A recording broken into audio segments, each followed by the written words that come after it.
Bismillahirrahmanirrahim. Alhamdulillahirabbil alamin. Wassalatu wassalamu ala sayyidina Rasulillah wa ala alihi wa sahbihi wa man wala thumma amma ba'd.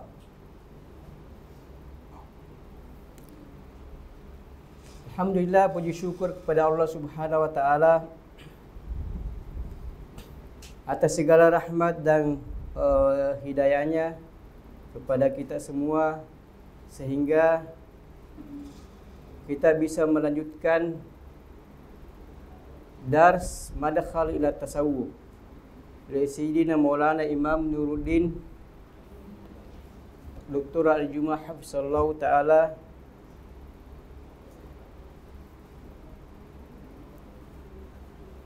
Wassalat dan salawat salam kepada Sayyidina Maulana wa Habibina Muhammad sallallahu alaihi wasallam yang merupakan qudwah dan rahmat bagi semesta alam. Wa ma arsalnaka illa rahmatan lil alamin. Rasulullah sallallahu alaihi wasallam merupakan juru bicara resmi Allah Subhanahu wa taala di muka bumi ini. Wa ma yantiqu 'anil hawa in huwa illa wahyun yuha.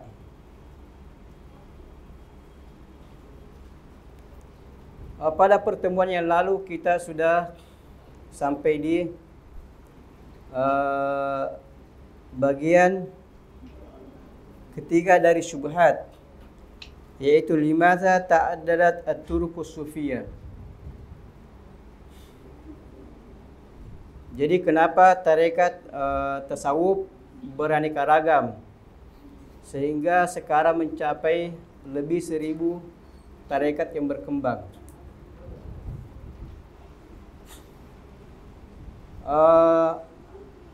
Pada pertemuan sebelumnya kita sudah membahas bahwasanya perbedaan ini disebabkan karena tabiat sahabat. Perbedaan sahabat dalam mengamalkan Islam.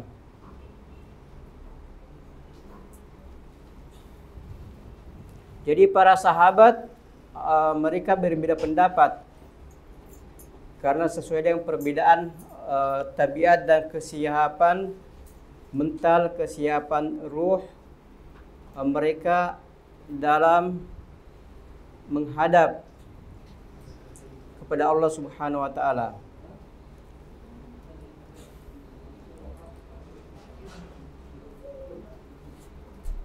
Padahal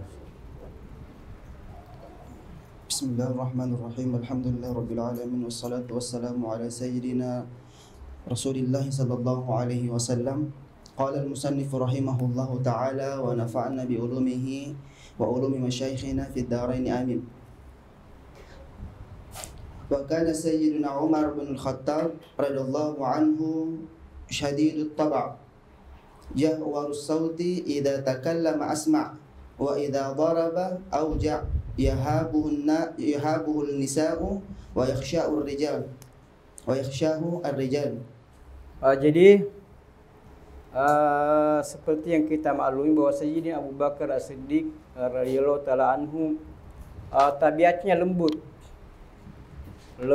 dan rahmanya lebih kental, lebih besar daripada keadilannya. Oleh karena itu, kalau Sayyidina Abu Bakar As-Siddiq membaca Al-Quran, hampir-hampir kita tidak mendengar bacaan Quran karena tangisan. Jadi Sayyidina Abu Bakar kalau membaca Al-Quran, dia menangis. Jadi suara tangisnya lebih besar daripada suara bacaannya. Oleh karena itu Abu Bakar As-Siddiq yang rahmatnya, kasih sayang dan rasa maafnya itu lebih dominan daripada keadilan. Jadi kalau ada orang berbuat salah, itu dimaafkan daripada berbuat adil, bawa ke pengadilan, orang ini yang pukul saya minta keadilan. Tapi Sayyidina Abu Bakar tidak, dia maafkan. Oleh karena itu, ini salah satu kenapa Sayyidina Abu Bakar As-Siddiq radhiyallahu taala anhu, law wuzina Abu Bakar imanu Abu Bakar fi kaffah wa imanul ummah fi kaffah la rajjahat iman Abu Bakar. Coba bayangkan, jadi kalau imannya Abu Bakar diletakkan di neraca, terus imannya umat ini termasuk Sayyidina Ali, Umar, Utsman, Imam Syafi'i, Sayyidina Abu Bakar, Sayyidina Abdul Qadir Al-Jilani, semua umat di kafah, maka imannya Abu Bakar lebih berat daripada imannya umat.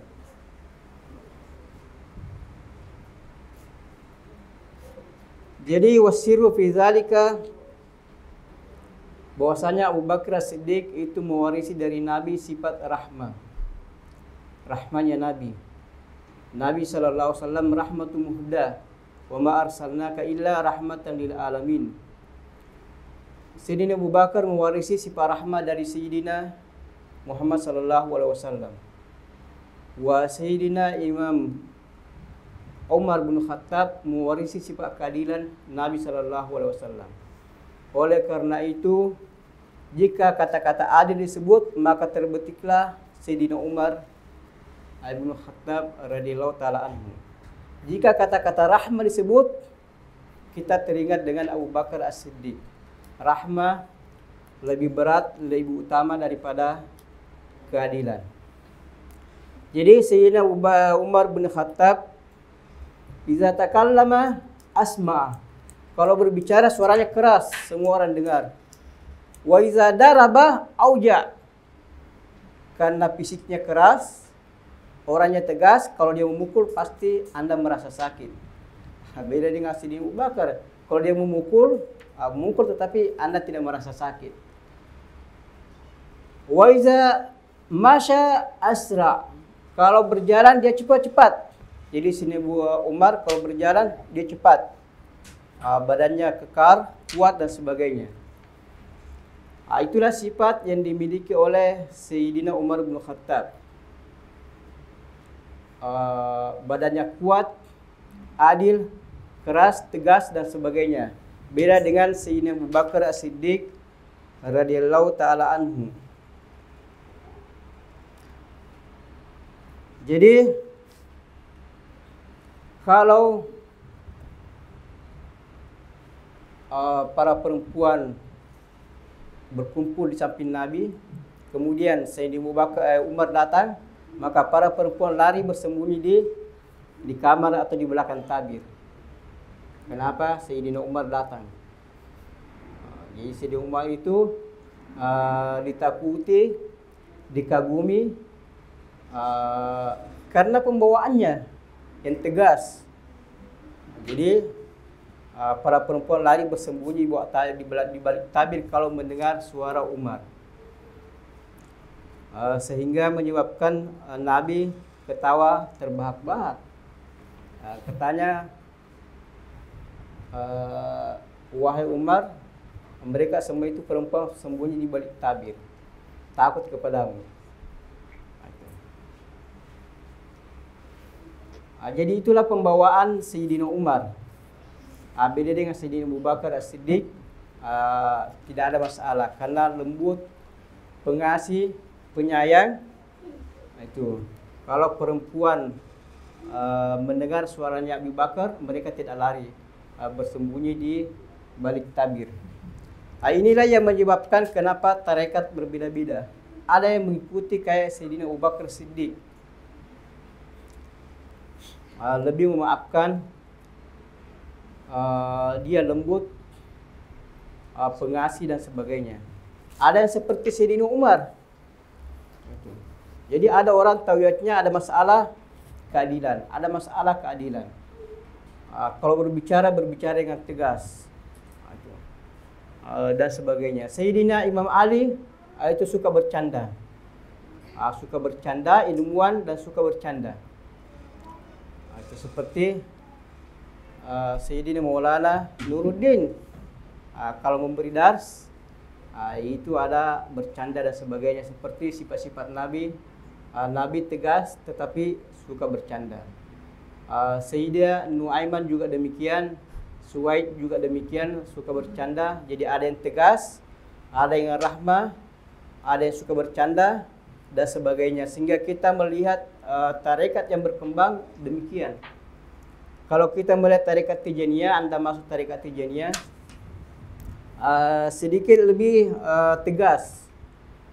Anda masuk ke sana, masuk tarekat Tijaniyah, diminta semua harta Anda yang Anda miliki diserahkan kepada Syekh. Semua tasarruf Anda harus minta izin.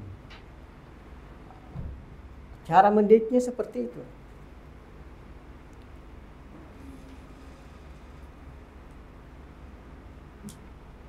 Sehingga ada tarekat yang berkembang. Jadi kalau Anda masuk suatu tarekat, jadi dikasih umpamanya benda di kalung seberat 2 kilo. Ketika Anda berjalan, itu dibawa kemana-mana supaya kepala menunduk ke bawah, tidak melihat kemana-mana. Itu cara mereka mendidik atau menterbiah nafsu supaya kita mampu melawan hawa nafsu. Juga Sayyidina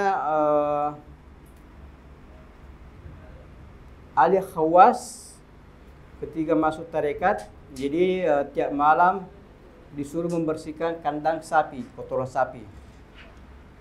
Jadi malam habis jam 12, jadi hammam-hammam di masjid itu dibersihkan. Kemudian kotoran kandang sapi dibersihkan. Jadi bayangkan saja kalau Anda datang sama saya mau minta tarekat, saya bilang wiridnya sebentar malam jam 12 pergi ke hammam Syekh Saleh Ja'fari, bersihkan semua hammam yang ada di sana. Mungkin Anda mengatakan auzubillahi minzalik. Minimal Anda mengatakan tidak jadi Ustaz masuk tarekat. Saya salah alamat hari ini. Kenapa? Jadi nafsu, bagaimana Anda melawan nafsu antara membersihkan hammam dari jam 12 malam sampai sebelum subuh.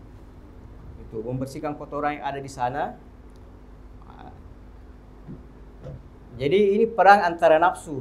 Anda mengikuti hawa nafsu atau mengikuti perintah Syekh. Sehingga Sidi Ali Khawas setiap malam membersihkan kandang sapi. Bayangkan kotoran sapi itu dibersihkan, terus hammam dibersihkan, sebelum subuh mandi, siap-siap pergi salat subuh. Jadi kalau jamaah pergi salat subuh, semua hammam sudah bersih. Yang punya sapi kalau pagi-pagi semua kandang sapinya sudah bersih semuanya. Itu cara mereka untuk tazkiyatun nafs, untuk membersihkan hawa nafsu. Coba bayangkan saja kalau saya suruh Anda, jadi sebentar malam kotoran sapi yang ada di sana dibersihkan semuanya. Dibersihkan semua, hammam-hammam, kotoran apa dibersihkan, dipel, disikat dan sebagainya. Di sini Anda akan berhadapan dengan nafsu. Nafsu mengatakan tidak usah, kenapa mesti repot-repot demikian. Di sisi lain, Anda mengikuti perintah Syekh atau tidak. Itu tazkiyatun nafs, cara menundukkan hawa nafsu. Jadi ada tarekat yang keras seperti ini. Apakah Nabi lakukan? Nabi tidak lakukan. Nabi tidak pernah menyuruh sahabatnya membersihkan hammam atau membersihkan kotoran kandang sapi dan sebagainya. Apakah mereka salah? Juga tidak salah. Itu adalah ijtihad mereka untuk tazkiyatun nafs. Qad aflaha man zakkaha wa qad khaba man dassaha.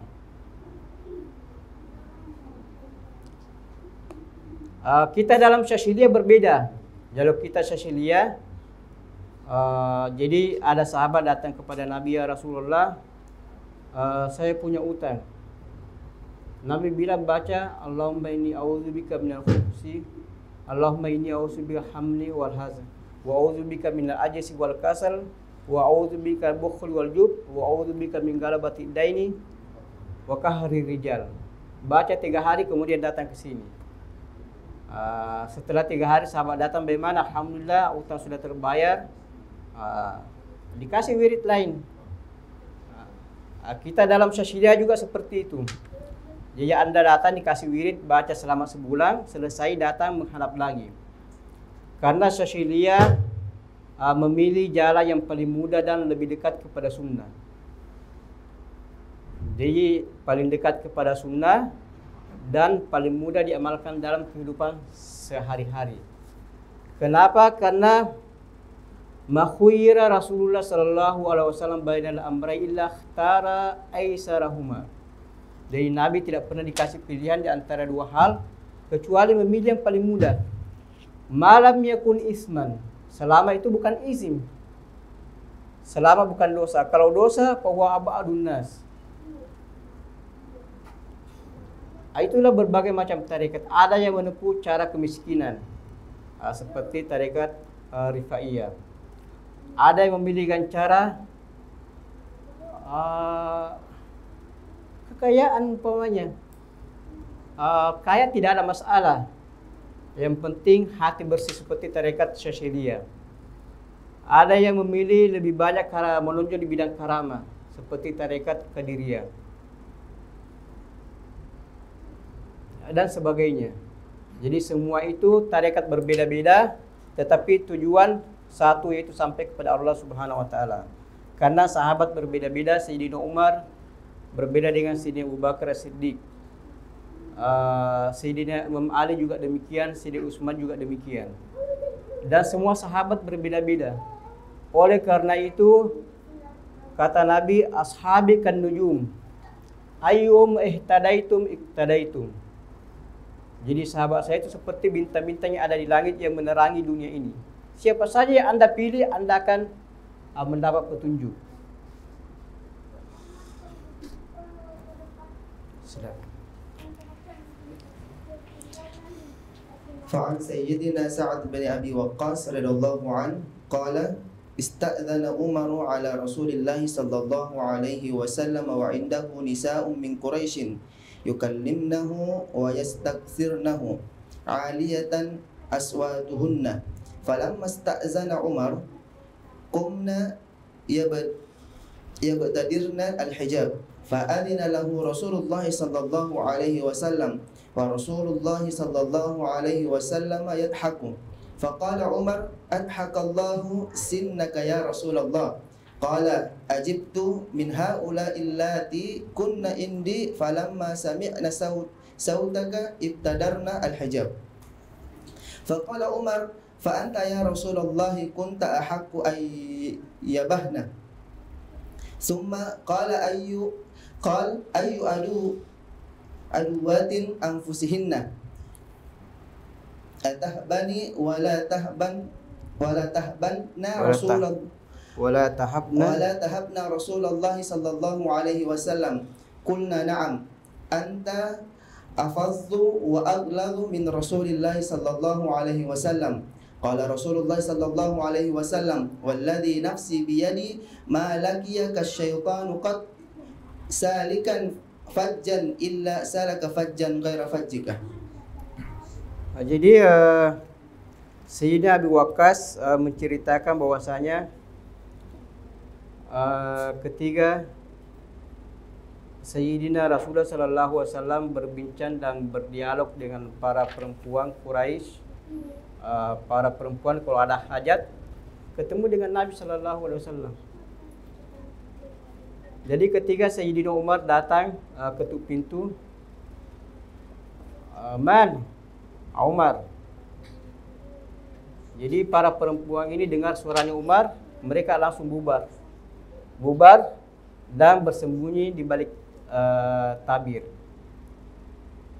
Itu. Sehingga Rasulullah SAW ketawa. Kenapa? Itu sangat lucu karena saya dengan perempuan ini santai-santai saja. Ketika berhadapan dengan Nabi, perempuan ini mereka ketawa, bercanda, suaranya tidak ada masalah. Tapi ketika Sayyidina Umar datang, mereka langsung bubar, kocar-kacir. Dan sembunyi di balik tabir. Itu. Sehingga Nabi SAW ketawa. Jadi Rasulullah SAW mengatakan, mereka semua perempuan-perempuan itu sangat aneh sekali katanya. Mereka sebelumnya kamu datang dengan kami, dengan saya cerita duduk sini ketika mendengar suaramu, mereka langsung bubar dan bersembunyi di balik tabir. Itu. Sayyidina Umar mengatakan, kenapa kalian bersembunyi? Itu. Mereka mengatakan, karena kamu itu lebih keras, lebih tegas dari Rasulullah Sallallahu Alaihi Wasallam. Jadi Sayyidina Umar itu terkenal tegas. Iza daraba auja. Bayangkan kalau dia memukul, Anda pasti merasa sakit dan mengeluh. Kenapa? Dia kuat. Sehingga kalau Sayyidina Umar naik kuda, kakinya sampai ke bawah. Jadi tinggi besar. Kalau naik kuda, kakinya sampai ke tanah. Tinggi dan besar. Bayangkan kalau orang seperti Sayyidina Umar memukul kalian, saya tidak bisa bayangkan.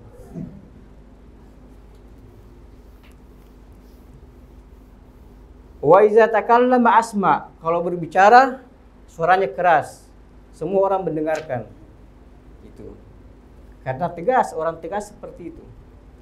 Jadi ya Anda biasa kalau masuk organisasi seperti itu, mereka tegas, bicara dengan suara yang lantang.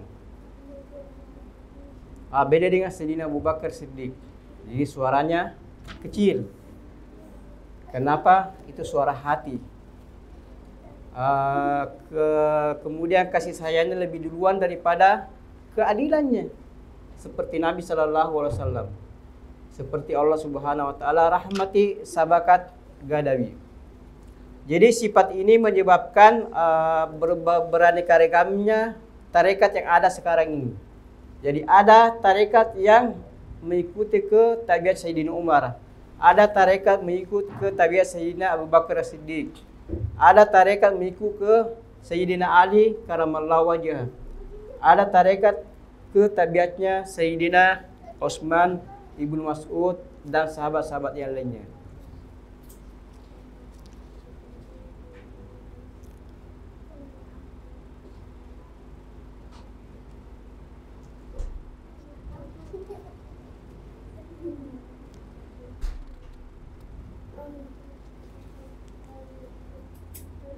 Jadi dibalik jadi Sayyidina Umar tegas di sini, tegas menegakkan kebenaran. Oleh karena itu, jadi Sayyidina Umar tidak ada tawar-menawar. Jadi hukum-hukum, keadilan-keadilan. Dengan adilnya sehingga syaitan tidak mampu mendekat kepada Sayyidina Umar. Sehingga Nabi mengatakan, "Wallati nafsi biyadi, ma laqiya syaitanu." Sayyidina Umar salaka fajjan illa wa syaitanu salaka fajjan akhar. Jadi kalau Sayyidina Umar datang dari sini, di sini ada syaitan, dia akan jalan sebelah sana.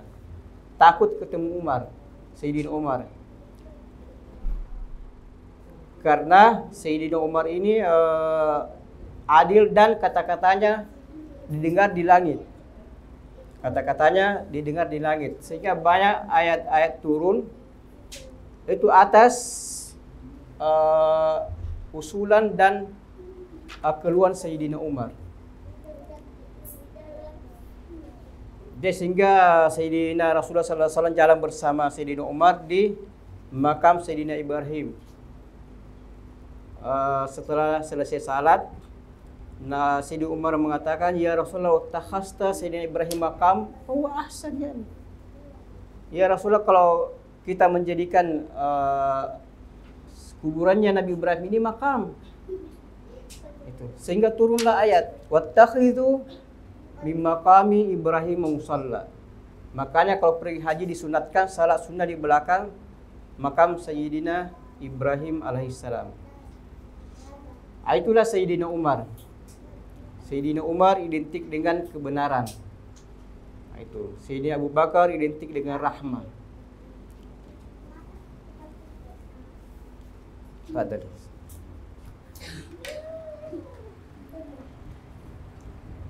Qara'at Asy-Syifa'u bintu Abdillahi fatayana yaqsuduna fil mashi wa yatakallamuna ruwaidan. Faqal ما هذا؟ قالوا نساك. فقالت كان والله عمر إذا تكلم أسمع وإذا مشى أسرع وإذا ضرب أوجع وهو والله ناسك حقا. Jadi Sayyidah Ashifa binti Abdullah melihat fitian pemuda tawaf, tapi jalannya lambat-lambat, yaitu lembut. Jadi pemuda tawaf,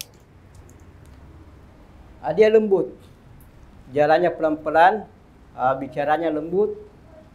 Dia bilang, "Maha kata apa katanya ini?" Dan mereka itu nusat, itu melakukan haji lagi tawaf, yaitu melakukan ibadah. Dia bilang, "Wallahi Sayyidina Umar kalau tawaf berjalan dia cepat. Iza daraba auja, iza takallama asma." Tidak seperti pemuda-pemuda yang lembut itu, yang jalan pelan-pelan dan sebagainya. Ini menunjukkan bahwasanya sahabat ada yang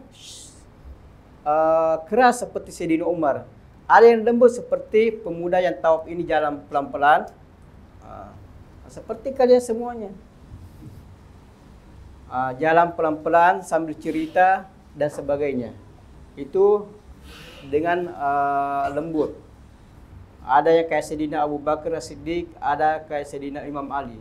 Imam Ali orangnya besar dan kuat, tetapi dia suka bercanda. Tidak tegas seperti Sayyidina Umar. Sehingga Sayyidina Umar terkadang tidak terlalu respon dengan Sayyidina Imam Ali, karena satu tegas, satu suka bercanda. Jadi tabiat berbeda. Tarekat yang ada sekarang juga demikian.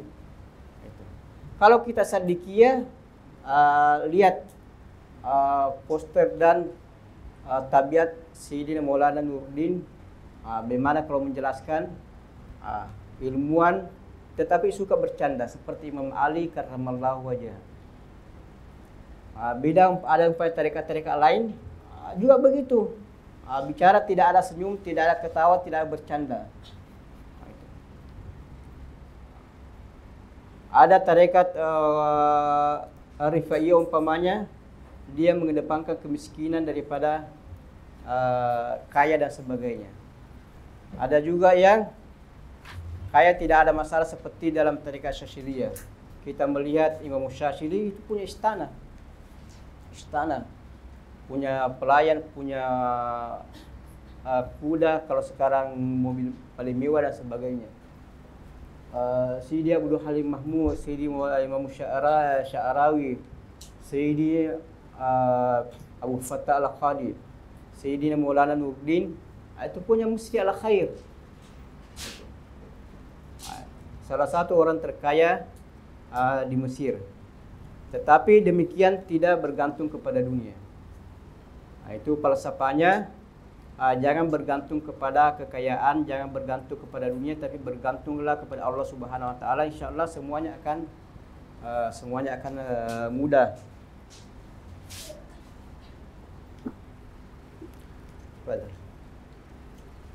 Kama kana min as-sahabati radhiyallahu anhum man kana sahibu mashrabin jaddin la yamilu tab'uhu ila ad-dahki wal fahaka wal fakaha daiman ma yura razinan jaddan wa min haula'i sayyiduna Syammas bin Qais wa mimma yurwa anhu annahu jaa fi yawmin wa qala u'tuna as-sufra nal'abu biha fata'ajjabu man hawlahu wa qalu madza taqul fasur'ana ma raja'a fi qawlihi wa qala lahum unsu hadha wa ka'annani lam aqulhu lam aqulhu. Jadi Sayyidina Syammas bin Qais, salah seorang sahabat yang punya tabiat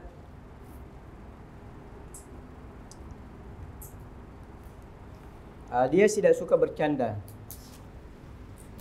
Jadi tabiatnya tidak suka bercanda. Ada orang seperti itu. Jadi ketiga itu ni sufranal abu biha. Jadi sahabat itu heran. Kenapa katanya Sayyidina Syammas yang selama ini tidak suka bercanda dan hidupnya lurus-lurus, tiba-tiba meminta supra, taplak atau meja untuk dipakai bermain. Jadi mereka heran, ya takjab, karena tidak seperti biasanya. Sehingga mengatakan, masa kulta, apa yang kau bilang? Dia mau takkid. Kita kan biasa seperti itu. Kalau ada orang meminta sesuatu di luar kebiasaan, kita heran. Sehingga Sayyidina Syammas bin Qais ini langsung tabiatnya kembali ke tabiat semula. Insau, lupa. Tabir ka'annani lam aqulu. Anggaplah saya tidak mengatakan apa yang saya minta tadi. Kenapa? Ketika diketahui bahwasanya ini orang ketawa dan merasa heran, dia kembali ke tabiatnya. Jadi kembali ke tabiatnya. Tabiat seperti ini, ada orang seperti ini, apakah selama-lamanya atau bisa berubah? Jadi itu bisa berubah. Ada orang dari kecil hidupnya mungkin karena lingkungan. Jadi tabiat di Sulawesi beda dengan tabiat orang Jawa, lebih-lebih orang Sunda. Orang Sunda atau orang Betawi lembut dan sebagainya. Di Makassar umpamanya, di Sulawesi sedikit agak persaingan agak keras sedikit. Tetapi semuanya bisa berubah. Karena itu masalah nafsu. Itu adalah nafsu pembawaan dari awal. Kalau Anda masuk umpamanya tarekat yang lembut, nafsu Anda akan mengarah ke sana. Itu akan berubah sesuai dengan mujahadah atau nasib Anda dalam tarekat tersebut. Karena nafsu ini nanti akan berubah dari nafsul ammara, nafsul lawama, nafsul mulhama, nafsul mutmainnah, radiyah mardiyah, kamilah. Nah, itu. Jadi kalau sudah berpindah dari nafsul ammara ke nafsul lawama, itu akan mengikut ke secara umum mursyid kita siapa? Mursyid Anda siapa? Kalau mursyid Anda ini orangnya kayak Sayyidina Umar, Anda akan mengarah ke sana. Kalau mursyid Anda seperti Sayyidina Abu Bakar Siddiq, Anda akan mengarah ke sana. Karena mursyid akan menurunkan sifat-sifat ilmu dan tabiatnya kepada murid-muridnya. Sahabat juga demikian. Jadi Sayyidina Abu Bakar Siddiq itu menerima mewarisi sifat rahmat dari Sayyidina Rasulullah SAW. Itu dibagi-bagi. Keadilan Nabi adil. Itu lebih banyak diwarisi oleh Sayyidina Umar bin Khattab. Nabi SAW gudang ilmu. Itu diwariskan kepada Sayyidina Imam Ali. Ana Madinatul Ilm wa Aliun babuha. Jadi saya ini gudang ilmu, Imam Ali pintunya. Mau berilmu silakan tempuh tarikatnya Sayyidina Imam Ali karamallahu wajhah. Jadi tarekat Sayyidina Imam Ali itu diteruskan oleh Siddiqiyah, Syadziliyah dengan Qadiriyah. Jadi tarekat Syadziliyah itu sampai ke Sayyidina Imam Ali karamallahu wajhah. Jadi ada ilmu, lihat saja Sayyidina Maulana Imam Nuruddin. Itu gambarannya seperti Sayyidina Maulana Imam Ali karamallahu wajhah. Namun Syadziliyah ini menggabungkan antara Sayyidina Ali dengan Sayyidina Abu Bakar As-Siddiq. Juga punya tarekat kepada Sayyidina Abu Bakar As-Siddiq. Karena tarekat dari sahabat itu dari dua, dari Sayyidina Abu Bakar As-Siddiq, kemudian dari Sayyidina Imam Ali karamallahu wajhah. Kita Syadziliyah menggabungkan antara Sayyidina Abu Bakar dengan Sayyidina Ali karamallahu wajhah. Sayyidina Sadatina Naqsyabandiyah itu mengambil tarekat Sayyidina Abu Bakar As-Siddiq. Itu jalur Sayyidina Abu Bakar As-Siddiq.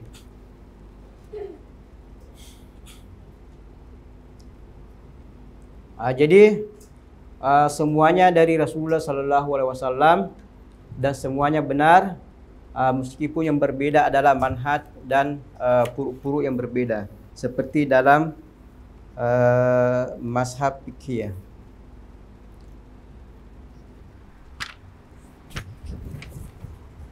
Tafadhal. وكان منهم من يتميز بحب الضحك والمزاح والمزاح كسيدنا نعمان بن عمرو رضي الله عنه. وكان من السمات المميزة لهذه الصحابي الجليل كثرة المزاح وحب الضحك. وكان صلى الله عليه وسلم إذا نظر إلى نعيمان لا يتملك نفسه أن يضحك. وكان أولى الناس بالمزاح عند رسول الله صلى الله عليه وسلم وأنه يكثر المزاح والضحك. فقال يدخل الجنة وهو يضحك. Jadi itu ada seperti Sayyidina Abu Bakar Siddiq, ada seperti Sayyidina Umar, yang kita jelaskan, ada seperti Syambas bin Qais yang hidupnya lurus, tidak suka bercanda. Ada juga yang senang bercanda seperti Sayyidina Nu'aiman ibnu Amr. Sayyidina Nu'aiman ini itu banyak bercanda dengan Nabi. Bayangkan saja sehingga Nabi la yatamalaku nafsahu ayadhak. Dia tidak bisa menahan dirinya, tidak bisa mengendalikan diri untuk tidak ketawa kalau ketemu dengan Sayyidina Nu'aiman. Jadi begitu melihat Sayyidina Nu'aiman, Nabi ketawa. Karena pembawaannya di semua postur tubuhnya itu membawa orang ketawa, bicaranya, apanya dan sebagainya. Ada orang tabiatnya seperti itu. Jadi Sayyidina Nu'aiman ini itu banyak mengerjai Nabi. Juga sering dikerjai sama sahabat-sahabat lain. Sehingga Sayyidina Nu'aiman ini banyak bercanda, banyak ketawa dan sebagainya, sehingga Nabi mengatakan yadkhulul jannata wa huwa yadhak. Jadi dia masuk surga dalam keadaan ketawa. Bayangkan saja, jadi masuk surga sambil ketawa. Jadi kalau saja di dunia ini banyak ketawa, ketemu Nabi, ketemu para sahabat, ketawa terus, sehingga sampai di surga, masuk surga mereka juga ketawa. Ayat menunjukkan bahwasanya tabiatnya suka bercanda, tidak tegang, tidak keras dan sebagainya. Jadi sehingga kita menemukan ada di kalangan umat Nabi Muhammad orang seperti itu. Kalau Anda mau menemukan seseorang, ketemu dia, Anda akan ketawa. Itu mewarisi tabiatnya Sayyidina Nu'aiman ibnu Amr.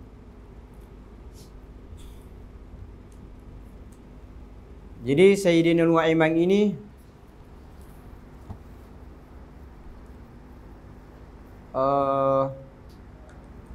banyak mengerjai Nabi, tetapi dia mendapat cobaan dari Allah Subhanahu Wa Taala, suka minum khamar. Orang sahabat kan dulu suka minum khamar sebelum Islam datang. Masuk Islam, tetapi belum mampu meninggalkan semua larangan-larangan dalam Islam. Sehingga kalau dia lupa, dia pergi minum. Setelah itu dia teler, dia sadar. Setelah sadar datang kepada Nabi, ya Rasulullah, akimnil hudud. Ya Rasulullah, tegakkan hukum kepada saya. Kenapa? Saya habis minum. Saya habis minum. Sehingga karena dia melapor, ya Nabi kalau laporan sudah sampai, perintah cambuk 40 kali. Ini dipukul lagi 40 kali. Setelah itu 40 hari, 50 hari, pergi lagi minum. Pergi lagi minum, datang lagi melapor, ya Rasulullah. Kenapa? Tegakkan keadilan. Tegakkan hukum kepada saya, bersihkan saya. Saya telah melakukan keburukan dan menodai hati saya. Hanya dicambuk lagi sehingga sahabat-sahabat lain mengatakan, laknat ya Rasulullah. Itu orang apa seperti ini? Itu. Kata Nabi, jangan. Jangan. Kenapa? Yuhibbullah wa rasulah. Karena dia itu mencintai Allah dan Rasulnya.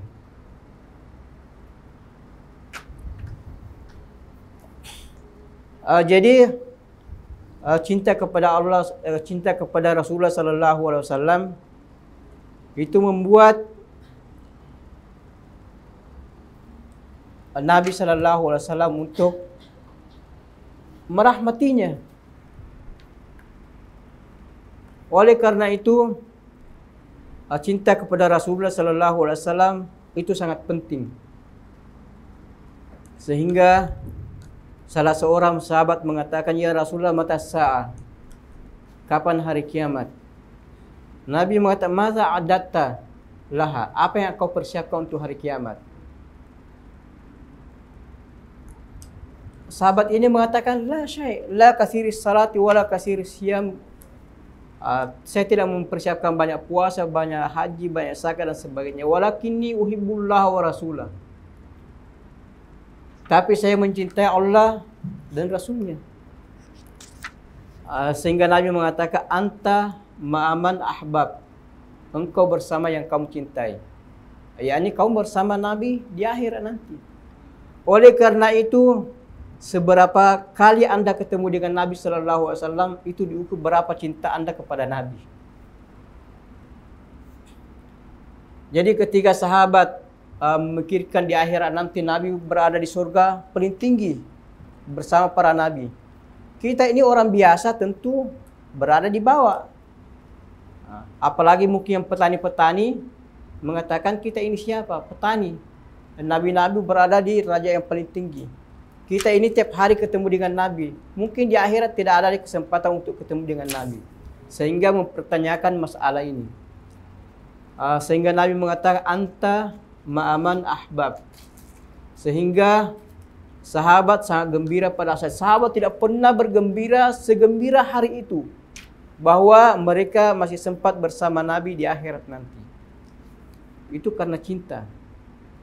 Oleh karena itu, falsafah cinta sangat penting. Sehingga Sayyidina Maulana Imam Nuruddin mengatakan, udkhul min babil hub.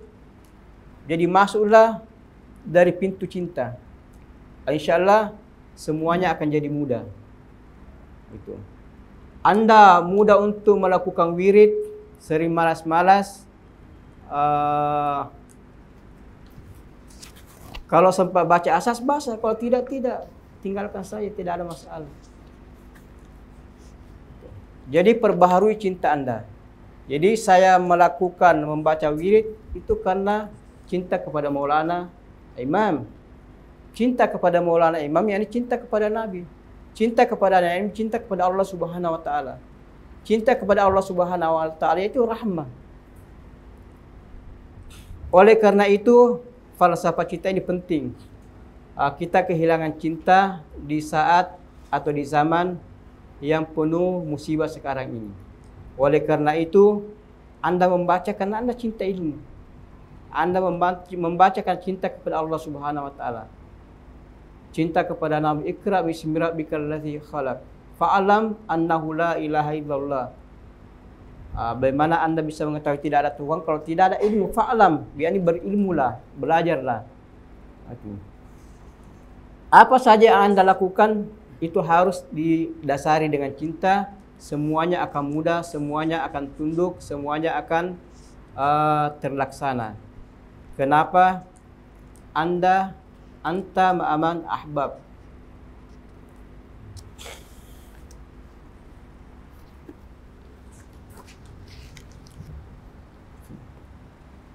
Fadal. وقد تناقلت كتب السير والتراجم لنعيمن الأديدة من المواقف المضحكة ومن ذلك ما أخرجه أحمد وابن ماجه سنن ابن ماجه عن أم سلمة قالت خرج أبو بكر في تجارة إلى بصرى قبل موت النبي صلى الله عليه وسلم بعام ومعه نعيمان وسويبة بن حرملة وكان شهد بدرا وكان نعيمان على الزاد وكان سويبة رجلا مزاحا فقال لنعيمان أطعمني قال حتى يجيء أبو بكر قال فلأغيظنك قال فمروا بقوم فقال لهم سويبة تشترون مني عبدا لي قالوا نعم قال إنه عبد له كلام وهو قائل لكم إني حر وإن كنتم إذا قال لكم هذه المقالة تركتموه فلا تفسدوا علي عبدي قالوا لا بل نشتريه منك فاشتروه منه بعشر قلائس ثم أتوه فوضعه في عنقه إمامة أو حبلا فقال نعيمان إن هذا يستهزئ بكم وإني حر لست بعبد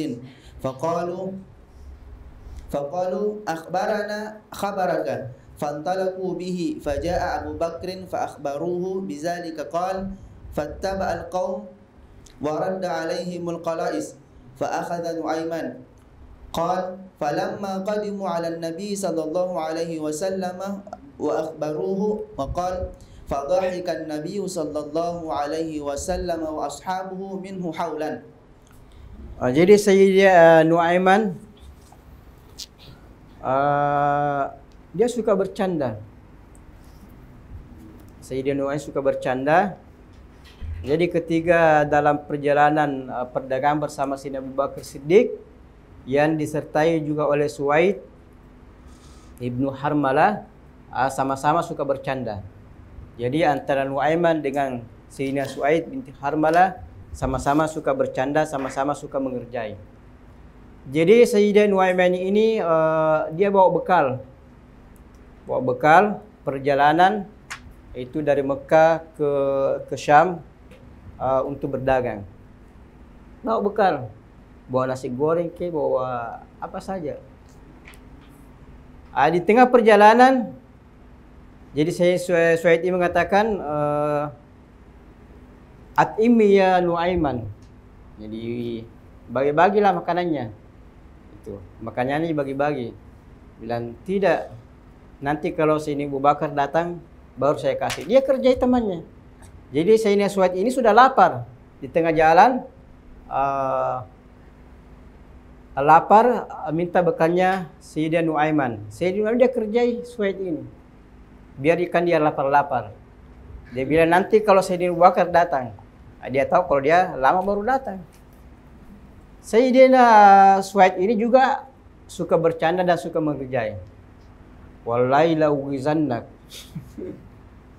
Kalau tidak kasih makanan, saya akan memperlakukan Anda lebih dari itu. Jadi, karena tidak dikasih makanan, datanglah sekelompok kafilah. Dia bilang, kau mau beli budak saya. Jadi Nuaiman ada di sana. Jadi, kau mau beli budak saya. Tapi budak saya ini cerewet orangnya. Banyak bicara.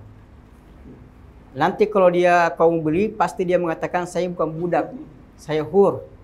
Itu nanti dia bilang seperti itu. Bilang, baik kalau kau begitu. Tetapi kalau kau beli budak saya, jangan sakiti budak saya. Jadi Sayyidina Suhaid ini, meskipun dia kerja sini Nuaiman, tetapi dia berpesan kepada yang beli, jangan perlakukanlah dengan baik. Itu wasiat pesannya. Bilang, baik, saya akan memperlakukan dengan baik, saya tidak sakiti. Sesuai dengan perjanjian. Sehingga Sayyidina Nuaiman dibeli oleh kafilah ini. Datang kafilah, diambil tangannya, diikat di lehernya sebagai tanda kalau dia budak. Itu tidak bisa lari kemana-mana. Sayyidina Nu'aimin, ada apa ini katanya? Itu Suaid dia bercanda kepadamu, dia menghina kamu. Belah ya, sudah diam, dia sudah cerita semuanya kepada saya bahwa kamu bicara seperti ini. Jadi Sayyidina Nu'aimin ini dibawa pergi sehingga Sayyidina Abu Bakar datang. Sayyidina Abu Bakar melihat keadaan Nu'aiman ini. Kenapa seperti begini? Dia ceritakan saya dijual dan sebagainya dengan harga seperti ini. Jadi Sayyidina Abu Bakar dia kembalikan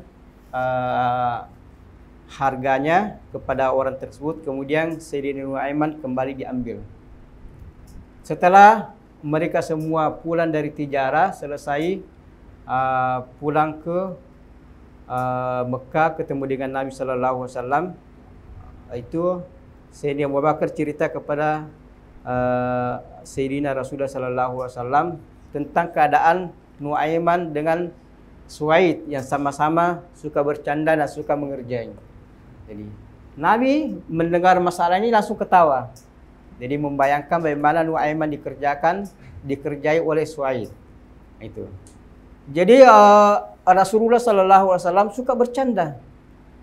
Dan Rasulullah adil, rahmah. Oleh karena itu Rasulullah miqyasul ummah. Rasulullah itu adalah ukuran ummah. Semua yang dilakukan ummah Nabi harus lakukan. Supaya dikatakan Nabi pernah lakukan seperti ini. Jadi Nabi adil. Nanti ada umat yang berbuat adil. Nabi rahmah, ada umat yang seperti Nabi suka bercanda, suka bersedekah, ada umat yang suka bersedekah. Dan seterusnya. Nabi sallallahu alaihi wasallam muallim, itu dan sebagainya. Sehingga dikatakan Rasulullah sallallahu alaihi wasallam itu miqyasul ummah. Itu ukuran, itu tolak ukur ummah. Itu. Jadi keadaan Nabi syadid dalam suatu masalah. Karena akan ada umatnya seperti itu.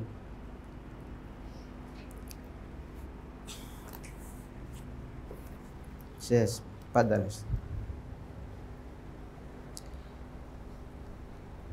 Wa min muwafaqati ma rawahu Rabi'ah. La, wa min muwafaqati ma rawahu Rabi'ah bin Utsman qala ata Arabiyyun ila Rasulillah sallallahu alaihi wasallam fadakhala al-masjid wa anakha naqatahu bi fina'ihi wa qala ba'du ashabi. Jadi dia mengikat untanya di pojok masjid. Jadi Arabi datang dari jauh untuk ketemu Nabi, terus untanya di samping di sudut masjid itu diikat di sana. Kemudian masuk ke masjid ketemu Nabi sallallahu alaihi wasallam.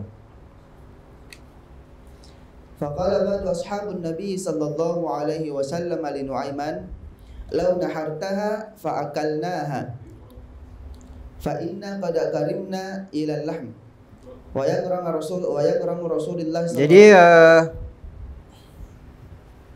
Jadi sahabat mengatakan setelah melihat unta ini di pojok masjid diikat di sana, sahabat bilang, "Ya Nu'aiman, bagusnya mungkin ke Nu'aiman kalau kau potong saja itu unta. Kita ini sudah rindu dengan daging, lama tidak makan daging." Itu. Nah, jadi kalau kau potong unta tersebut, kita makan daging, karena kita ini lama tidak makan daging. Nah, itu kata sahabat-sahabat yang lain. Wa yaqrimu Rasulullah sallallahu alaihi wasallam samanaha qala fanaharaha Nu'aiman thumma kharaja al-a'rabi fara'a rahalatahu fasaha wa'takara ya Muhammad fakharaja an-nabiy sallallahu alaihi wasallam faqala man fa'ala hadha faqalu Nu'aiman. Jadi silakan.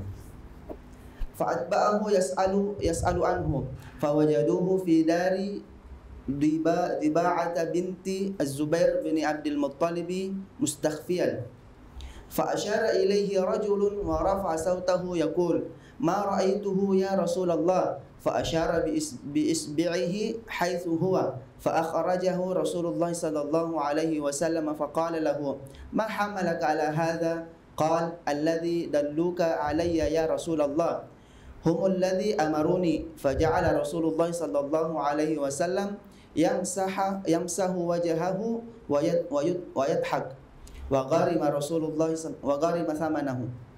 Jadi Sayyidina Nu'aim ini diantara yang diriwayatkan oleh Sayyidina Nu'aiman. Jadi ketiga seorang Arabi, dulu orang Arabi, orang dari kampung datang bertanya kepada Sayyidina Rasulullah sallallahu alaihi wasallam. Jadi salah seorang Arabi ini dari kampung datang naik unta. Sampai di sana untanya disimpan di pojok masjid di sana. Terus masuk ke dalam masjid, ketemu dengan Nabi sallallahu alaihi wasallam untuk menanyakan suatu hal. Jadi sahabat yang ada di luar bersama dengan Nu'aiman, kalau kau potong saja untanya itu bagus, kalau kau potong kita makan daging hari ini. Apalagi kita sudah selesai ujian toh, lama tidak makan daging. Jadi Sayyidina Nu'aiman akhirnya dia potong untanya. Dia potong untanya, kemudian Arabi ini keluar dari masjid, langsung berteriak. Jadi bagaimana Arabi ini keluar, terus dia melihat untanya sudah disembelih di sana. Kaget dan berteriak, "Ya Muhammad!" Nabi kaget, ada apa sih ini? Ada apa di luar? Kenapa? Ayo, unta saya begitu ke saya. Nabi bilang, siapa yang melakukan itu? Katanya Nu'aiman. Di mana Nu'aiman? Ada di sana. Jadi Nabi pergi menelusuri di sana, dan sahabat Nu'aim bersembunyi. Itu kasih syarat oleh sahabat, dia ada di sana bersembunyi. Setelah Nabi datang, "Ya Nu'aiman, kenapa seperti itu Nu'aiman?" "Itu kau bikin malu-malu saya." Dia bilang, "Ya Rasulullah, itu sahabat yang suruh itu, mereka itulah yang suruh saya yang panas-panasi saya untuk menyembelih untanya." Jadi Rasulullah sallallahu alaihi wasallam dengan cepat bagaimana skenario cerita ini, sahabat ini menunjuk kepada Sayyidina Nu'aiman untuk bahwa Nu'aiman yang bersalah. Tetapi pada dasarnya sahabat itulah yang menggoda, yang memprovokasi Nu'aiman untuk menyembelih unta tersebut dan mengatakan nanti Rasulullah yang bayar ini, yang bayar harganya. Jadi kerjasama untuk mengerjai Nabi sallallahu alaihi wasallam. Itu. Jadi Nabi sallallahu alaihi wasallam dia langsung mukanya, "Astagfirullahalazim." Ternyata saya ini dikerjai. Jadi Nabi ketawa, Nabi kembali bayar.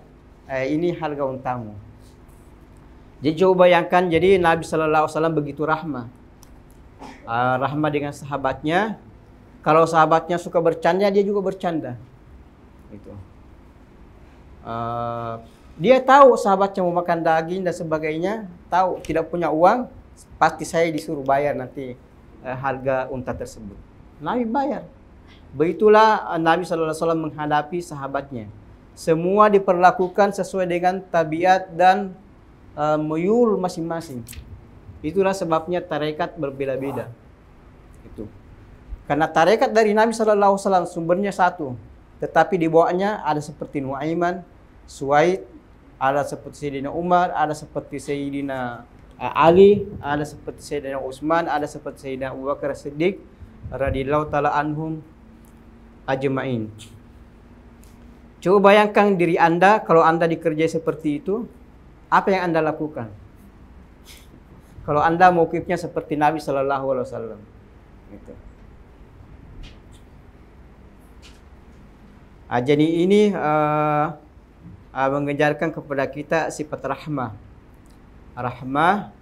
Jadi Rasulullah sallallahu alaihi wasallam, "Innama ana rahmatun muhda." Saya ini rahmat bercuma-cuma kepada kalian. Wa ma arsalnaka illa rahmatan lil alamin. Fadal. ومن موافقة التي كانت تضحك النبي صلى الله عليه وسلم أنه كان يذهب للبقال ويقول له أنا أريد جبن كذا جبن أنا أريد. Jadi jubna, dia mau jubna. Apa jubna? Keju. Jadi dia Nu'aiman itu suka mengerjai Nabi.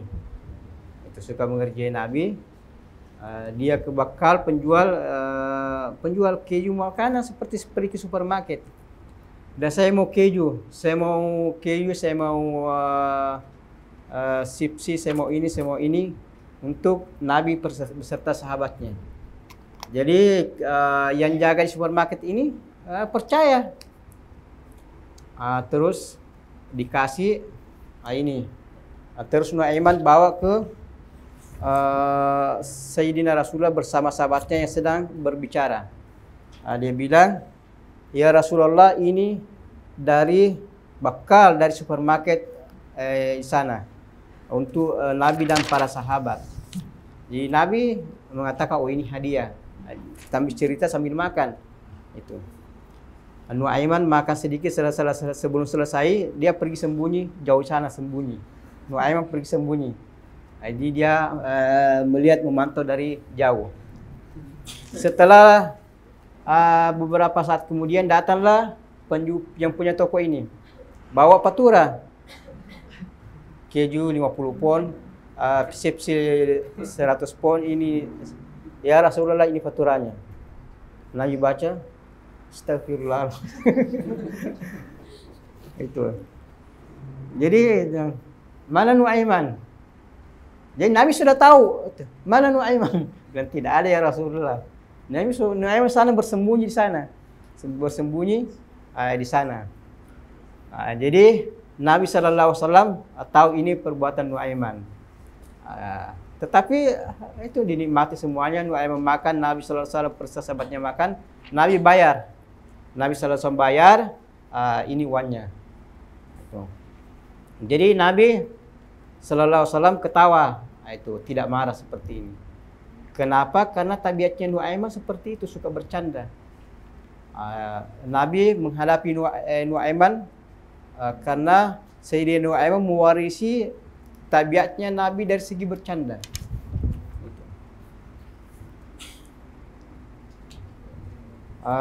Jadi Rasulullah SAW merupakan miqyasul ummah. Sahabat mewarisi berbagai sifat dan akhlak Nabi, terus umatnya SAW mengikuti, mewarisi berbagai tabiat dari para sahabat. Oleh karena itu ashabi kan nujumi ayyuma iktadaitum ihtadaitum. Ada orang tidak suka bercanda, tidak usah Anda pusing-pusing, biarkan saja begitu. Ada orang suka bercanda, biarkan saja begitu. Tidak usah Anda pusing-pusing. Semuanya dari Rasulullah SAW.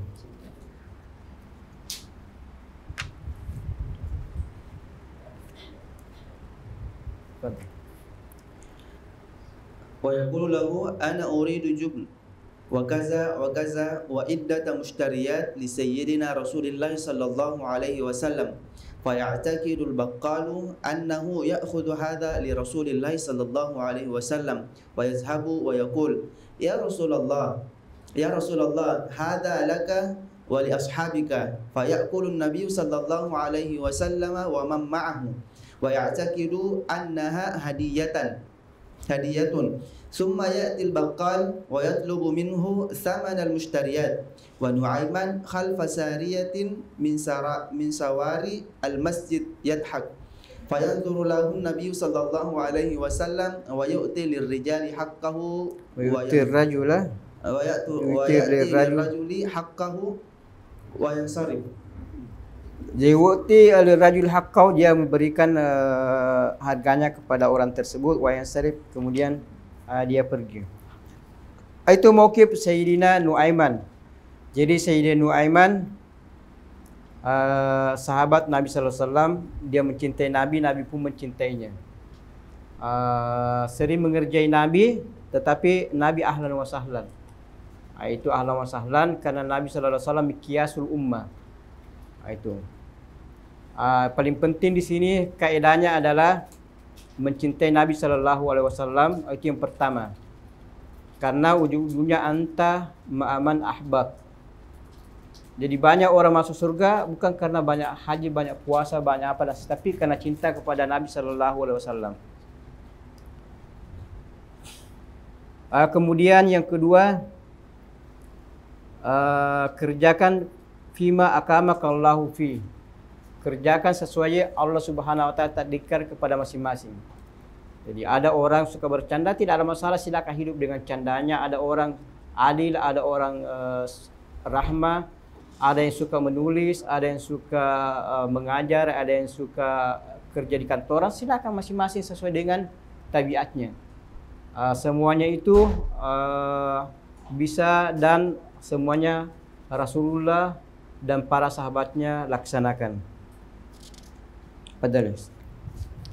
وقد كان سيدنا نعيمان ضحوكا ويحب أن يضحك النبي صلى الله عليه وسلم كثيرا إلا أنه كان مبتلى بشرب الخمر فلا يستطيع أن يترك الخمر وكان يحب النبي صلى الله عليه وسلم حبا شديدا فكان ينسى ويشرب الخمر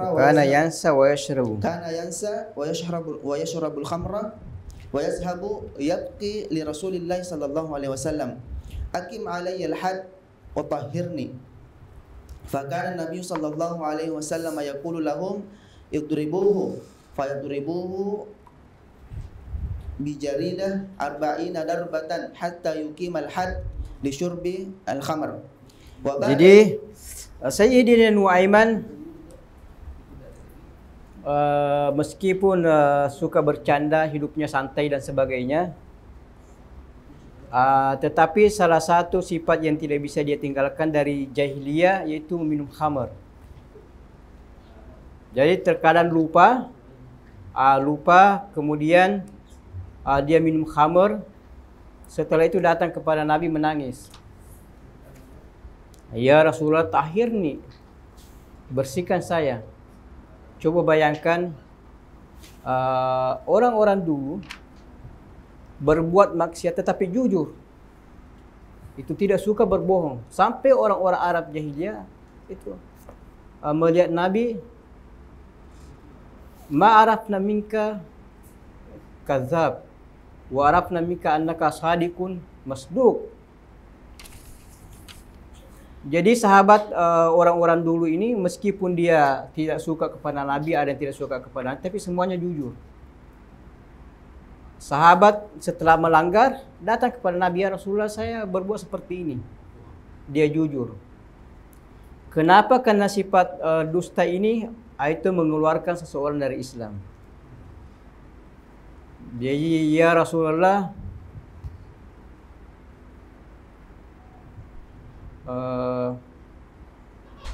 ayak sibur rajulu kalala.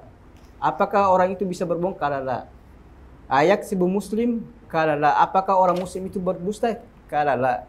Nabi mengatakan tidak. Gitu. Jadi cintanya Nuaiman kepada Nabi, cinta Nabi kepada Nuaiman tidak menggugurkan hukuman. Ketika Nuaiman mengatakan, ya Rasulullah tahhirni, saya habis minum khamar. Tetapi cinta ini itu akan memotivasi kita untuk melakukan mujahadatun nafs. Itu.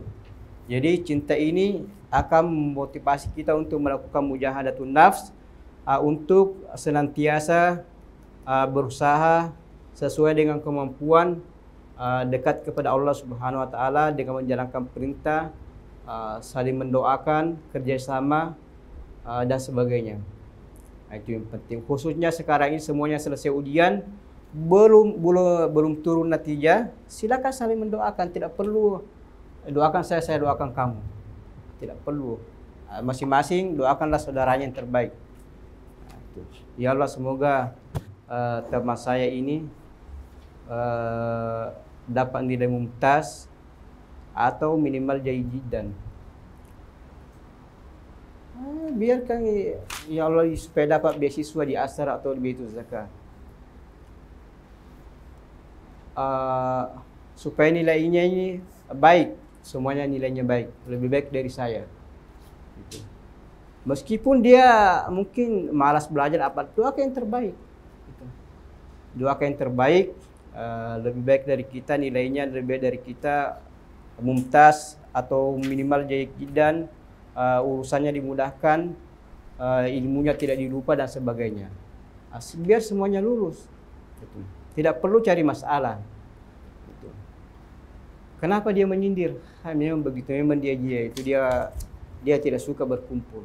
Dia tidak suka dengan teman tidak perlu. Jadi didekati, didoakan. Kita kan Nabi sallallahu alaihi wasallam rahmah. Dari umatnya juga rahmah. Kita mengikut kepada Nabi. Jadi syarafu syai'i bi syarafi maudu'i itu kaidah dalam tafsir. Sesuatu mulia karena maudu'nya mulia. Kita ini mulia karena bukan karena orang tua. Kita ini mulia karena bukan karena siapa-siapa. Kita mulia karena mengikut kepada yang mulia, yaitu Sayyidina Rasulullah sallallahu alaihi wasallam. Karena Nabi itu rahmah, kita juga harus rahmah juga.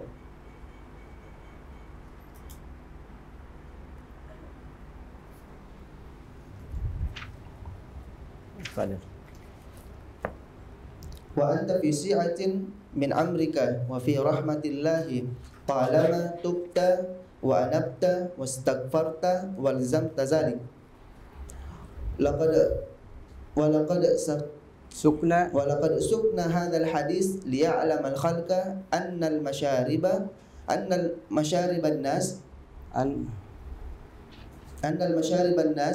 wa qadratihim mukhtalifah minhum as-sarimu ma'a nafsihi qadirun 'alaiha malikun laha biquwwatil aqli war ruh wa minhum may yut'afu ahyanan.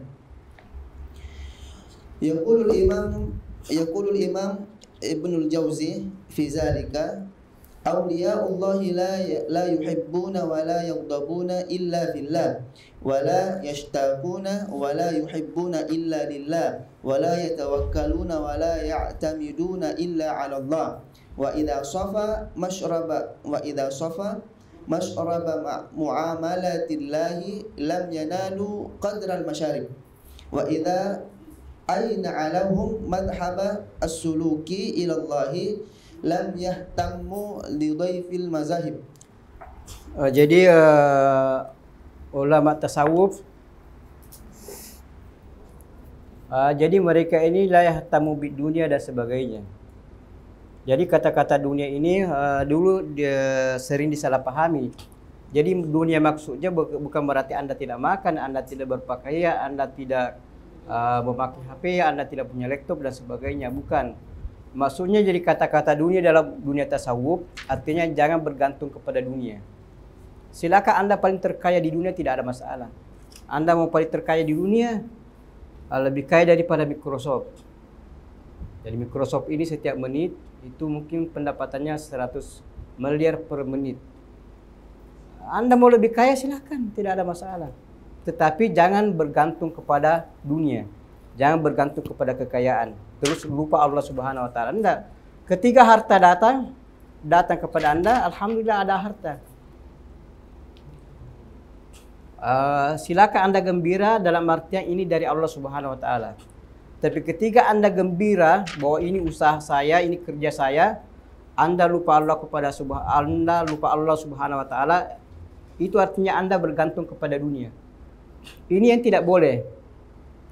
Bukan berarti Anda tidak boleh kaya. Nabi SAW kaya, Sayyidina Abu Bakar kaya, Sayyidina Sulaiman kaya, Sayyidina Daud kaya. Itu. Maulana Imam Nuruddin kaya, tetapi tidak bergantung kepada dunia. Yaitu tidak bergembira dengan datangnya dunia karena itu usaha saya. Ini kalau bukan karena saya tidak datang, tidak. Ini semua datang dari Allah Subhanahu wa taala, perlu kita syukuri. Itu. Dia datang mau pergi. Semua itu milik Allah Subhanahu wa taala. Jadi sufi ini tidak bergantung kepada dunia, bukan berarti tidak kaya, tidak minum. Silakan Anda mau makan coto, mau makan bakso, mau makan apa saya silakan Anda makan. Kulu washrabu wala tusrifu. tidak ada masalah. Tiap hari mau makan coto tidak ada masalah. Yang penting bisa bikin. Yang penting tidak bergantung kepada dunia. Jadi kalau hati ini sudah bersih, ketika Anda masuk dalam suatu tarekat dan cocok dengan tarekat tersebut dan hati sudah bersih, Anda tidak peduli dengan kehidupan lain. Apakah hidup Anda itu kaya atau tidak, sesuai dengan orang lain atau tidak, Anda tidak peduli. Karena kenapa? Dia sudah menempuh jalan hidup dan sesuai dengan tarekat tersebut dan hatinya bergantung kepada Allah Subhanahu wa taala.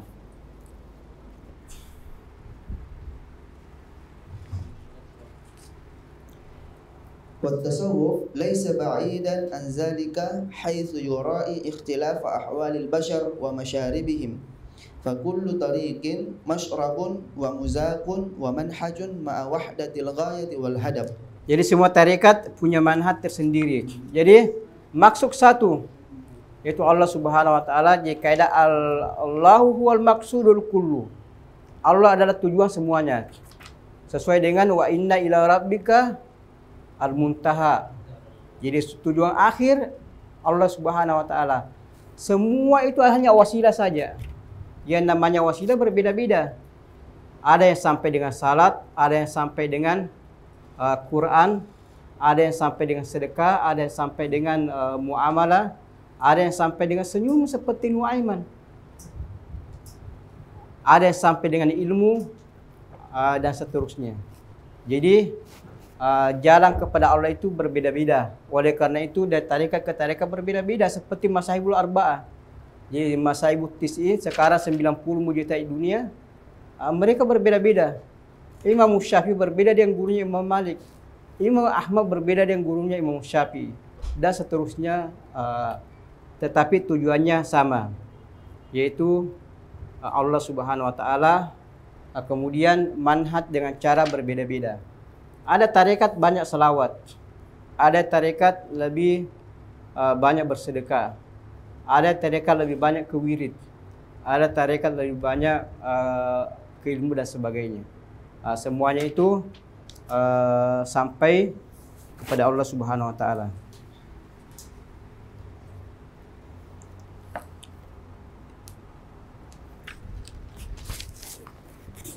Tafadhal.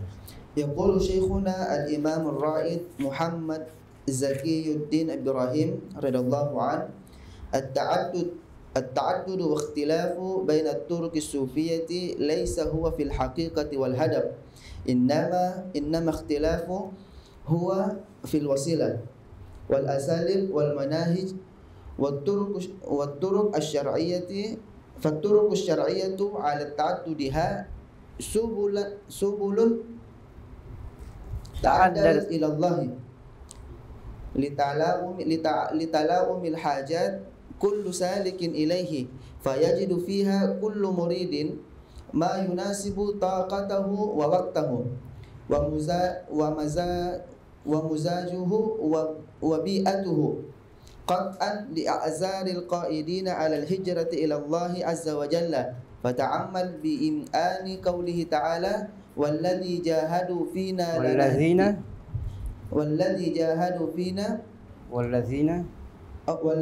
جاهدوا فينا لنهدينهم سبلنا إذن فهناك سبل شتى توصل إليه تعالى كما قال تعالى تهدي به الله من اتبع رضوانه سبل السلام. Jadi seperti yang dikatakan Sidi Muhammad Zaki Ibrahim. Jadi Sidi Muhammad Zaki Ibrahim salah satu guru Maulana Nuruddin Dr. Al-Jumah Hafizahullah Ta'ala, pendiri Asyirah Muhammadiyah, bahwasanya perbedaan tarekat ini bukan perbedaan gaya dengan tujuan. Jadi tujuan satu itu Allah Subhanahu wa taala, Allahul maqsudul kullu, itu tidak ada perbedaan pendapat semua tarekat yang ada. Tetapi perbedaan itu pada wasilah, manhaj dengan cara. Untuk sampai kepada Allah Subhanahu wa taala, ada yang wasilahnya itu melalui zakat. Ada yang wasilahnya melalui puasa, ada yang wasilahnya melalui salat, ada yang wasilahnya melalui salawat, ada yang wasilahnya melalui sedekah dan seterusnya. Inilah yang berbeda-beda. Jadi kita umpamanya dalam tarekat Syadziliyah kita ada al-asas, musabaat, wazifah, terus masuk asmaullahi husna. Tarekat Tijaniyah mereka lebih banyak membaca la ilaha illallah. Selesai di bulan lain, selesai di tempat lain lagi dan sebagainya. Di tarekat lain juga demikian. Jadi semuanya itu wasilah yang berbeda, tapi gaya itu sampai kepada Allah Subhanahu wa taala satu. Itu. Jadi terkadang kita menemukan kata-kata sabil dengan subul dalam Al-Quran. Ada jama', ada mufrad. Jadi kalau mufrad berarti itu berbicara tentang gaya dan tujuan. Itu. Jadi tujuan satu. Itu makanya dipakai kata-kata sabil. Wad'u ila sabili rabbika bil hikmah. Yani sabili mufrad. Yani sabili rabbika bil hikmah, yaitu ke dalam Islam. Islam. Walladzina jahadu fina lanahdiyannahum subulana. Itu jamak. Jadi yang berjihad di jalan kami, yaitu melakukan mujahadatun nafs, lanahdiyannahum subulana. Kami akan memberi petunjuk kepada jalan-jalan kami, yaitu ada yang sampai dengan salawat, ada yang sampai dengan puasa, haji dan sebagainya, sesuai dengan tabiat dan kemampuan masing-masing. Sama di antara kalian, ada yang suka belajar, dia akan sampai dengan belajar. Yang satu suka baca selawat, sampai dengan selawat. Yang satu suka baca Al-Quran, dia akan sampai dengan Al-Quran. Yang satu suka membantu, yang satu suka membersihkan di rumah, yang lainnya suka memasak dan sebagainya.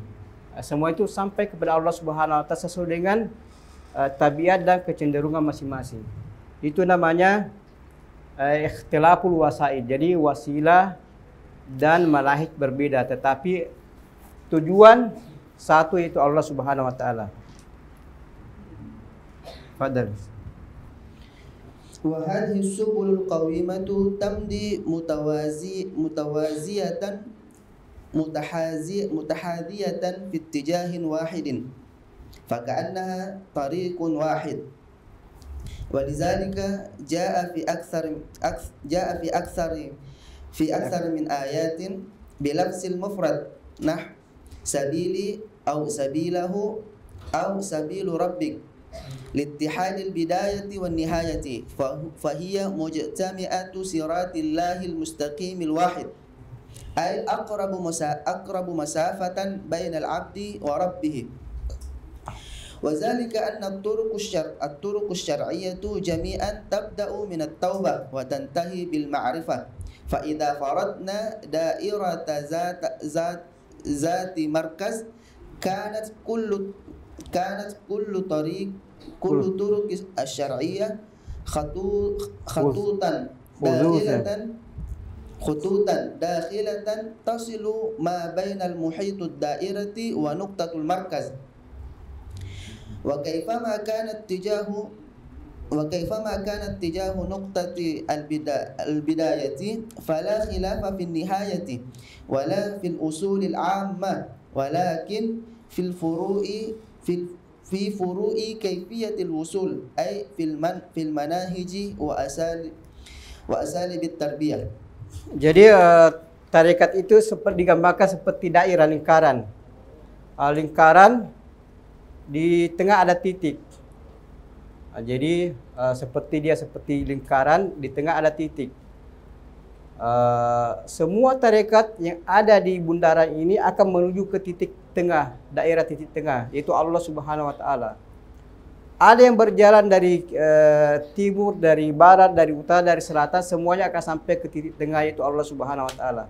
Jadi Allah ini itu satu, tujuan satu. Cara atau arah masing-masing berbeda. Itu ada dari selatan, dari barat, dari utara, dari timur berbeda. Itulah subul. Semuanya sampai ke titik tengah.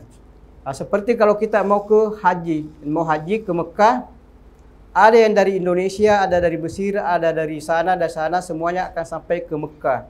Ke Ka'bah, yaitu satu titik, semuanya menuju ke sana. Itulah gambaran tarekat. Jadi tarekat meskipun beraneka ragam, sekarang lebih 1000 tarekat, tetapi tujuannya satu. Itu berbeda hanya dari segi furu saja, seperti fikih. Furu atau wasilahnya yang berbeda sesuai dengan tabiat manusia. Oleh karena itu dikatakan at-turuqu ilallahi bi adadi anfasil khalaik. Jadi jalan kepada Allah sesuai dengan jumlah napas manusia. Itu. Pada. Tsumma qala radhiyallahu an wa bihadza yandafi'u i'tiradul bahithina 'anil mushkilat wal mufarriqina bainal jama'at wal muhtajina biqaulihi ta'ala wa anna hadha sirati mustaqiman fattabi'uhu wa la tattabi'us subula fatafarraqa bikum 'an sabili fal manhiyu 'anhu turuqus syaitan wal kufran allati tanqati'u wa tata'aradu ma'a subulir rahman wa amma subulur rahman fallahu zikruha kama qadimna muta'addidah wa adadul mujahidina fihi wa bihidayatihim wa wa'ada al mujahidina fihim bihidayatihim ilaihi qala ta'ala lanahdiyannahum subulana wa'tazala biha al-anbiya faqalu wa qad hadana subulana wa kulluha syara'ihu yatakawwanu minha sabiluhu ta'ala fahiya wa in ta'addadat subula wahidin lattahada al-bidayah wan nihayata wan niyatu wal hadaf. Jadi semuanya itu jadi tujuan satu, itu Allah Subhanahu wa taala. Jadi bidayah niatnya satu. Itu niatnya untuk sampai kepada Allah, dan akhirnya satu, itu sampai kepada Allah Subhanahu wa taala. Jadi itu bitibari wahid. Makanya pakai kata-kata sabil. Subul itu wasilah. Jadi subulana dianna musubulana itu wasilahnya yang berbeda-beda. Manhajnya yang berbeda-beda. Ada yang manhaj mutasahil, ada mutasyaddid, ada mutawassit dan sebagainya. Padahal innal haqqa wahidun la yata'addad walakin as-subula tata'addadu fi idrakihi aw al-wusul ilayhi.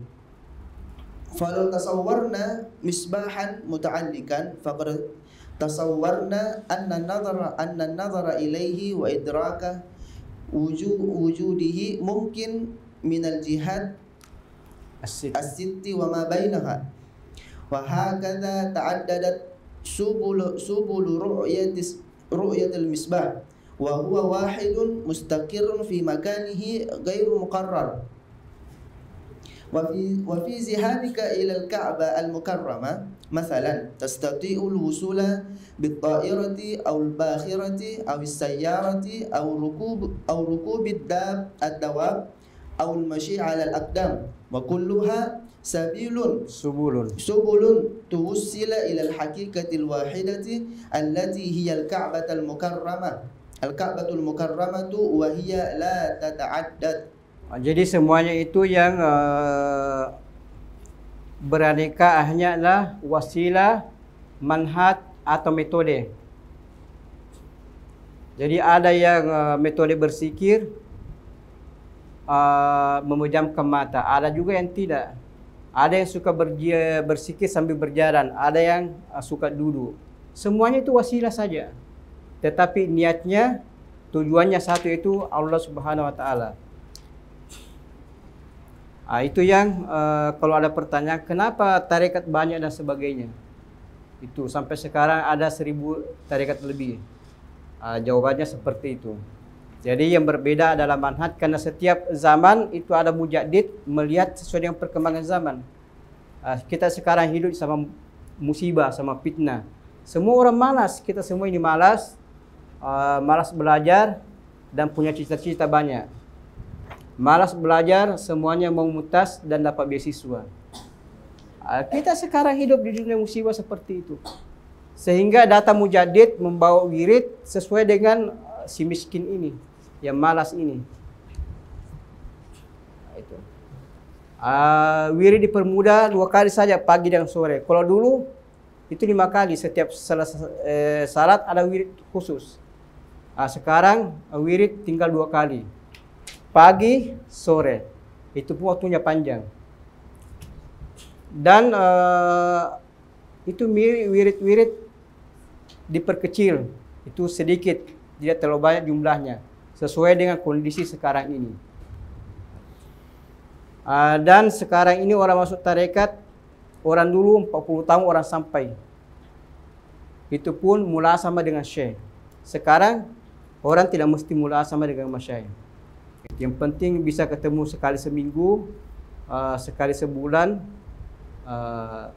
atau melalui HP melihat gambar mursyid setiap saat. Itu dimudahkan untuk sekarang sesuai dengan kondisi yang ada sekarang ini. Wirid juga sekarang semakin sedikit itu diperkecil karena semua orang sibuk tiap hari. Sibuk dengan HP, sibuk dengan apa saja yang kesibukannya. Itu sesuai dengan Nabi SAW, seperti tadi sifatnya Nabi. Nabi tidak melaknat, tidak mengatakan kenapa begini, tapi Nabi hanya membasuh mukanya terus ketawa. Gitu. Jadi sekarang kalau ada muridin yang malas-malas apa dan sebagainya, itu tidak perlu disalahkan, dikeluarkan apa dan sebagainya, karena dia hidup di kondisi seperti itu. Kalau dulu orang masuk tarekat harus mula sama dengan syekh. Kapan sampai? Setelah 40 tahun. Orang sekarang ada yang sampai 1 tahun, 5 bulan, 3 bulan, ada 1 bulan, ada 1 minggu, ada 1 hari, ada setengah hari, ada 1 menit sampai. Sesuai dengan kesiapan hati. Oleh karena itu, hati selalu dibuka. Sekarang kan orang hatinya semuanya ke dunia, memburu dunia. Jadi dia tutup hatinya untuk menerima kebenaran, dibuka untuk dunia. Jadi para masyayikh melihat bagaimana mengisinya seperti ini. Hati tertutup. Oleh karena itu, hati selalu dibuka. Dibuka lebar-lebar, siap menerima kebenaran, siap diisi dan sebagainya. Kita punya mursyid Sidi Maulana Nurdin, Tarbiyatu bin Nazar. Itu. Jadi mendidik itu dengan pandangan. Tidak mesti dididik dengan harus pergi jalan sama-sama dan sebagainya seperti orang-orang dulu. Anda sekarang itu melalui pandangan. Seperti Nabi 1 kali pandang sahabatnya, dia sudah berada di iman yang paling mendasar, yang paling dalam, dan itulah sehingga dikatakan sahabat. Tetapi begitu, hati dibuka. Kalau ke Masjid Fadil, pergi sana pagi sebelum berangkat, hatinya dibuka lebar-lebar. Ya Rab, ya Rab. Itu supaya dapat hidayah, dapat petunjuk. Kesannya dengan adab, Masyayikh mengajarkan kita Ra'si takhta na'lai Maulana. Jadi otak saya ini itu dibawa sandal Maulana, supaya jangan pikir macam-macam. Sampai di sana, Masya Allah, Maulana gantengnya, Masya Allah, sembarang dipikir. Itu tidak perlu. Jadi itu Ra'si takhta na'lai Maulana. Jangan pikir macam-macam. Itu hati mekar, tenang, siap menerima madat. Tetapi kalau tidak, hati tertutup, dunia terbuka, itu susah diisi. Saya sudah menyaksikan beberapa kali orang datang, Maulana, ya 1 kali duduk sudah selesai masalah. Seperti yang dikatakan oleh Sidi Abi Hasan Syadzili, Ma bainai wa baina rajul illa nazratan wahidah fa agnaituhu. Antara saya dengan orang ini hanya satu kali pandang saja. Setelah itu saya tidak butuh lagi kau bersama dengan Tuhanmu. Dia sudah sampai. Tidak perlu baca wirid ini, baca ini, baca ini. Selesai sebulan melapor lagi dan sebagainya. Itu tidak perlu.